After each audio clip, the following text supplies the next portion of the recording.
இந்த குழந்தையினுடைய அங்கங்கள்லாம் பார்க்கும் பொழுது, சாமுத்திரிகா லட்சணங்கள்லாம் பார்க்கும் பொழுது என்னுடைய மனசுக்கு இவன் பெரிய அவதார புருஷன், மகாத்மான்னு தோன்றது அப்படிங்கிறார். எப்போ இந்த குழந்தை பேச போகிறானோ அதுக்கு உச்சிதமான காலத்தை எதிர்பார்த்துட்டு இருக்கலாம்னு இருக்கும் பொழுது, 3 வயது இருக்கும் பொழுது பக்கத்தில் மணஞ்சேரின்னு ஒரு கிராமம் இருக்குது. அந்த மணஞ்சேரியில் கோபால பாகவதர்னு ஒரு பெரியவர் இருக்கார்.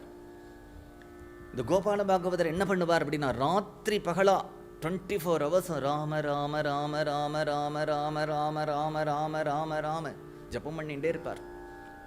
அந்த ராமநாமத்தினாலேயே எல்லாருக்கும் வர வியாதிகள் எல்லாம் போக்கிடுவார், எல்லாருடைய கஷ்டங்களை போக்கிடுவார், எல்லாருக்கும் சௌக்கியம். அவர் முன்னாடி வந்து உட்கார்ந்தாலே போகிறோம். அந்த மணஞ்சேரி கோபால பாகவதரை பற்றி கேள்விப்பட்டுட்டு இந்த வெங்கட சுப்பிரமணியர் தன்னுடைய சின்ன குழந்தைய கூப்பிட்டுட்டு போகிறார். சுவாமி, பிறந்ததுலேருந்து இந்த குழந்தை பேச மாட்டேங்கிறான். அப்படியா? இதுக்கு என்ன பரிகாரம் பண்ணணும்? ஒரு பரிகாரமும் இல்லை, எல்லாத்துக்கும் ஒரே ஒரு பரிகாரம்தான். என்ன பரிகாரம்னா, ராமநாமம் இருக்கும் பொழுது வேற என்னத்துக்கு அந்த குழந்தையினுடைய காதில் ராமான்னு சொல்லுடா அப்படின்னா அந்த குழந்தை சொல்ல போறான்னு நினைச்சா மூர்ச்சி ஆகி கீழே விழுந்துடுத்து.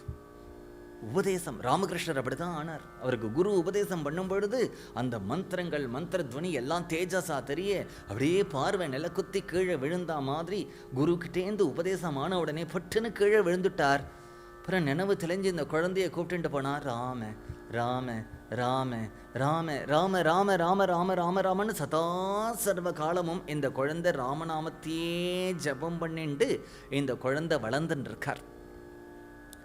நல்ல நூல்களை படிக்கிறதுக்கான பூநூல் கல்யாணத்தை இந்த குழந்தைக்கு பண்ணி வைக்கணும் அப்படின்னு ஆசைப்படுறா அவள் அப்பா அம்மா.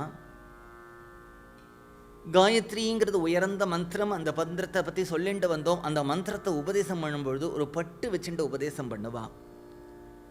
பட்டுங்கிறது என்ன, ஆடம்பரமா இல்லை ஏதாவது பந்தாவா? தங்கிட்ட பணம் இருக்குன்னு காண்பிக்கிறதுக்கு பட்டா அப்படின்னா அந்த பட்டு நூலுக்கு ஒரு மகிமை உண்டு. சில பேர் மந்திரங்கள் எல்லாம் ஜபம் பண்ணும் பொழுது பட்டு கட்டின்ட்டு ஜபம் பண்ணுறா இல்லையா?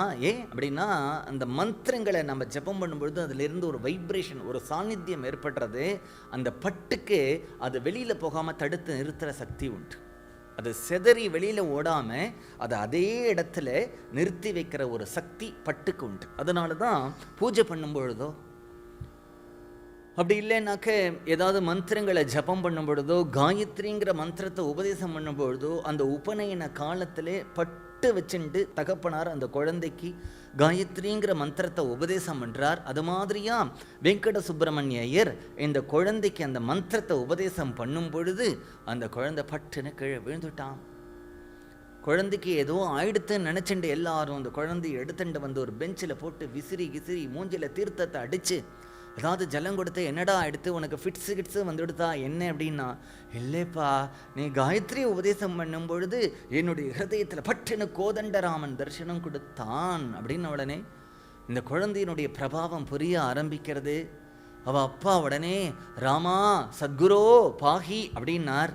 அன்னிலிருந்து அந்த குழந்தைக்கு சத்குரு அப்படின்னு பேர் வந்துடுது. ராமா சத்குரோ பாஹி அப்படின்னாரா, உடனே அந்த குழந்தைக்கு சத்குரு சத்குரு சத்குருன்னே ஊரில் எல்லாரும் கூப்பிட ஆரம்பித்தா. அந்த குழந்தை வேதங்கள்லாம் படிச்சுட்டு இருக்கு, சாஸ்திரங்கள்லாம் படிச்சுட்டு இருக்கார், மேதாவியாக இருக்கார், எல்லாம் கற்றுன்னு இருக்கார். இப்படி கற்றுன்னு இருக்கும் பொழுது அவருடைய தகப்பனார் பகவானுடைய திருவடியை அடைஞ்சுட்டார். தாயார் மட்டும் இருக்கா. காலாகாலத்தில் இவருக்கு கல்யாணம் ஆச்சு. இவருடைய மனைவிக்கு பேர் ஜானகி அப்படிங்கிறத பேர். ராமரும் ஜானகியுமா எப்படி குடுத்தனம் நடத்தினாலோ அப்படி அந்யோன்யமாக அந்த தம்பதிகள் குடுத்தனம் நடத்தின்னு இருக்கா. குலசேகர ஆழ்வார்னு ஒரு ஆழ்வார், பெரிய ராஜா. அந்த ராஜா என்ன பண்ணுவார் அப்படின்னா, அவருடைய சபையிலே அடிக்கடி எல்லாரையும் ராமாயணம் சொல்ல சொல்லி ராமாயணம் கேட்பார். ராமாயணம் கேட்கும் பொழுது நம்ம கதை கேட்குற மாதிரி இருக்காது. கதை கேட்டுட்டு இருந்தா இப்போ மணி என்னாச்சு, எப்போ கதை முடியும் அப்படின்னு நான் கேட்க மாட்டார் அவர்.